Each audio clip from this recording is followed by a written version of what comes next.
मित्रों, रामायण सिर्फ भगवान श्री राम और रावण के युद्ध की कहानी नहीं है। इसमें कई महत्वपूर्ण चरित्रों का वर्णन मिलता है, जिसमें लंकापति रावण का पुत्र मेघनाथ और मेघनाथ की पत्नी सुलोचना भी शामिल है। मित्रों, मेघनाथ का नाम इंद्रजीत था। दोनों नाम उसको पराक्रम और बहादुरी के लिए दिए गए थे। जब उसने जन्म लिया तो वह बाकी बच्चों की तरह रोया नहीं, बल्कि शेर की तरह दहाड़ा था। उसने स्वयं ब्रह्मा जी से वरदान लिया था कि वह किसी भी युद्ध में जाने से पहले अगर अपनी कुल देवी निक्को भल्ला के मंदिर में जाकर यज्ञ पूर्ण करेगा तो उसे युद्ध में कोई नहीं हरा पाएगा। वो एक ऐसा महारथी था जिसने स्वयं नारायण रूपी श्री राम और लक्ष्मण को अपने नागपाश अस्त्र में बांधकर शत्रु सेना में हाहाकार मचा दिया था। जी हाँ मित्रों, हम बात कर रहे हैं इंद्र पर जीत पाने वाले इंद्रजीत की, यानी कि मेघनाथ की। मित्रों, यह तो हम सभी जानते हैं कि राम और रावण के बीच युद्ध में लक्ष्मण ने मेघनाथ का वध किया था। लक्ष्मण ने अपने बाण से मेघनाथ का सिर धड़ से अलग कर दिया था, लेकिन सुलोचना के सतत्व में इतनी ताकत थी कि मेघनाथ का कटा हुआ सिर भी जोर जोर से हंसने लगा था। मित्रों, क्या है सुलोचना और मेघनाथ की पूरी कहानी? अगर आप जानना चाहते हैं तो इस वीडियो को हमारे साथ अंत तक जरूर देखिएगा। तो नमस्कार मित्रों, स्वागत है आपका आज के इस नए वीडियो पर एक बार फिर। मित्रों, ऋषि विश्वश्रवा ने 2 विवाह किया था। पहली पत्नी इला विदा से श्री विश्वश्रवा को पुत्र के रूप में कुबेर की प्राप्ति हुई थी और दूसरी पत्नी कैकसी से रावण, कुंभकर्ण, विभीषण और शूर्पणखा का जन्म हुआ था। इसमें रावण का विवाह मंदोदरी से हुआ था। मंदोदरी अप्सरा हेमा की पुत्री थी और महर्षि कश्यप के पुत्र मायासुर ने उन्हें गोद लिया था। मंदोदरी से रावण को जो पुत्र मिले उनके नाम मेघनाथ, महोदर, प्रहस्त्र, विरूपाक्ष और भीमक वीर थे। इनमें से मेघनाथ रावण और मंदोदरी का सबसे ज्येष्ठ पुत्र था। मेघनाथ के बारे में कहा जाता है कि वह महाबलशाली और महाप्रतापी योद्धा था। मेघनाथ के जन्म के समय रावण चाहता था कि उसका होने वाला पुत्र तेजस्वी और पराक्रमी होने के साथ साथ अमर भी हो। इसलिए मेघनाथ के जन्म के समय रावण ने सभी ग्रहों को अपने पुत्र की जन्म कुंडली के 11वें स्थान यानी लाभ स्थान पर रख दिया था।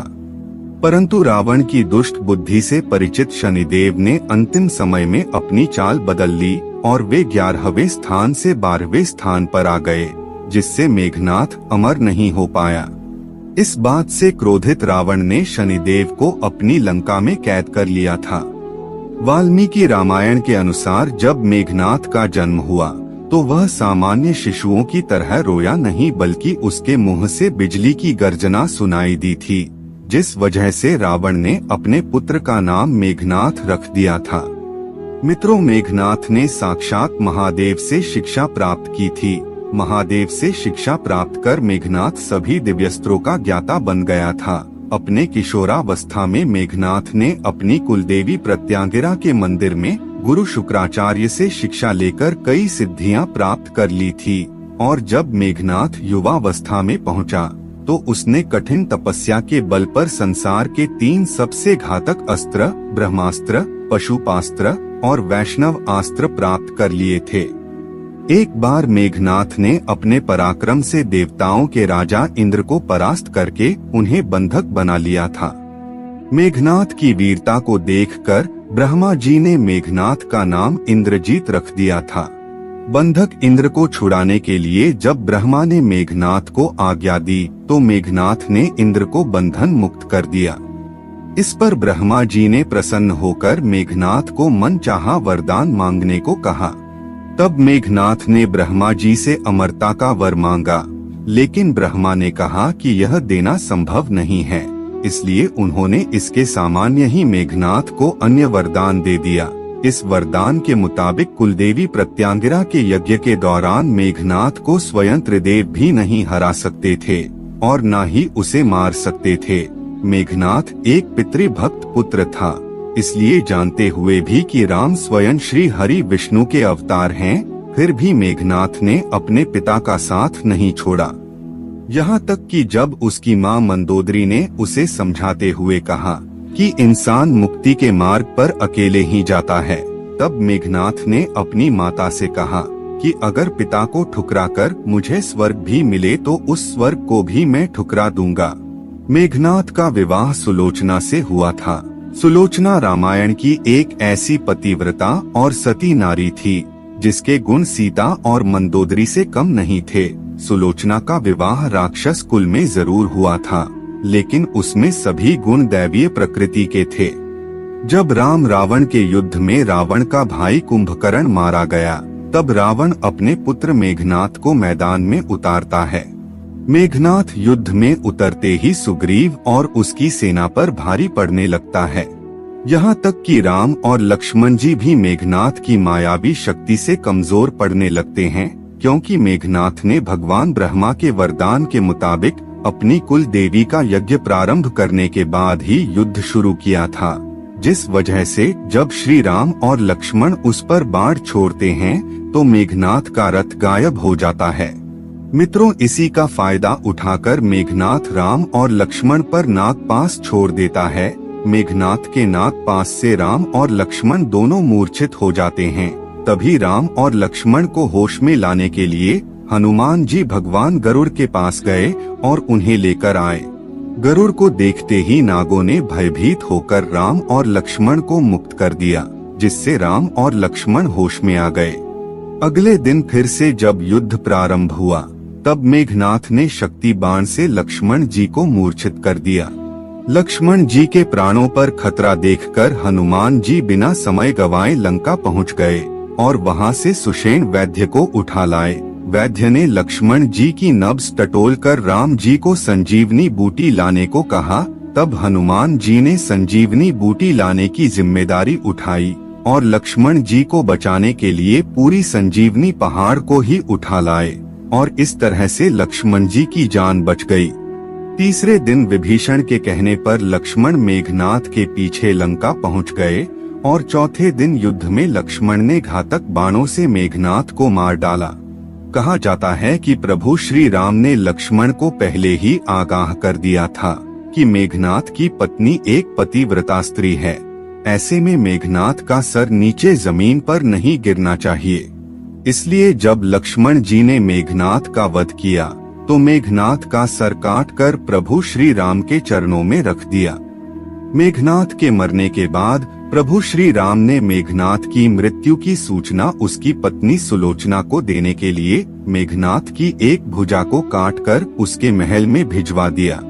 कहा जाता है कि मेघनाथ की कटी हुई भुजा देखकर सुलोचना को विश्वास नहीं हुआ, इसलिए सच का पता लगाने के लिए सुलोचना ने मेघनाथ की भुजा को युद्ध का संपूर्ण वृतांत लिखने को कहा। मेघनाथ के कटे हुए हाथ ने सुलोचना की बात का मान रखते हुए युद्ध का संपूर्ण वृतांत लिख दिया। साथ में मेघनाथ के कटे हुए हाथ ने लक्ष्मण का गुणगान भी लिखा। युद्ध की सारी घटना को पढ़ने के बाद सुलोचना विलाप करते हुए मेघनाथ का कटा हुआ हाथ लेकर रावण के पास पहुंच गई और उससे अपने पति का सर मांगते हुए बोली, हे लंका नरेश, मेरे पति अब इस दुनिया में नहीं रहे, आप मुझे मेरे पति का सर दे दीजिए, मैं उनके साथ सती होना चाहती हूँ। तब रावण ने कहा, पुत्री 4 घड़ी प्रतीक्षा करो, मैं मेघनाथ का सर शत्रु के सर के साथ लेकर आऊंगा। लेकिन सुलोचना को रावण की बात पर विश्वास नहीं हुआ, इसलिए वह मंदोदरी के पास पहुंची। तब मंदोदरी ने सुलोचना को सलाह देते हुए कहा कि तुम राम के पास जाओ, वह बहुत दयालु हैं, वह तुम्हारी इच्छा जरूर पूरी करेंगे।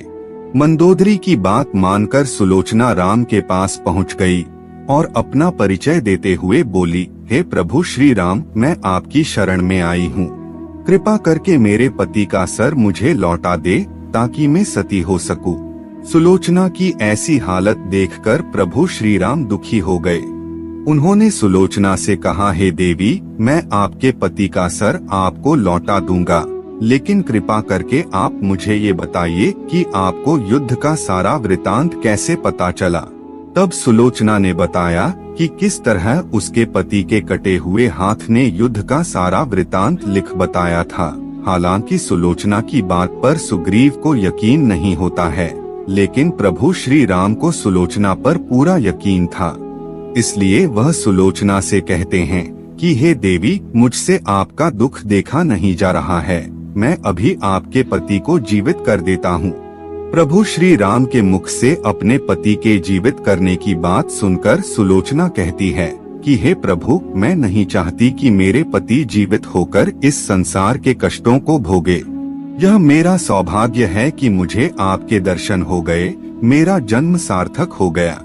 अब मुझे जीवित रहने की कोई इच्छा नहीं है, आप मुझे बस मेरे पति का सर दे दीजिए, मैं उनके साथ सती होना चाहती हूँ। सुलोचना की यह बात सुनकर भगवान राम सुग्रीव को मेघनाथ का सर लाने के लिए कहते हैं, लेकिन सुग्रीव के मन में अभी भी सुलोचना को लेकर आशंका रहती है कि आखिर कैसे मेघनाथ के कटे हुए हाथ ने लक्ष्मण का गुणगान लिख दिया। इसलिए सुग्रीव सुलोचना से कहते हैं कि मैं प्रभु राम के कहने पर तुम्हारे पति का सिर तुम्हें लौटा देता हूँ, लेकिन मुझे तुम्हारी बात पर तभी यकीन होगा जब तुम्हारे पति का यह कटा हुआ सर फिर से हंसेगा।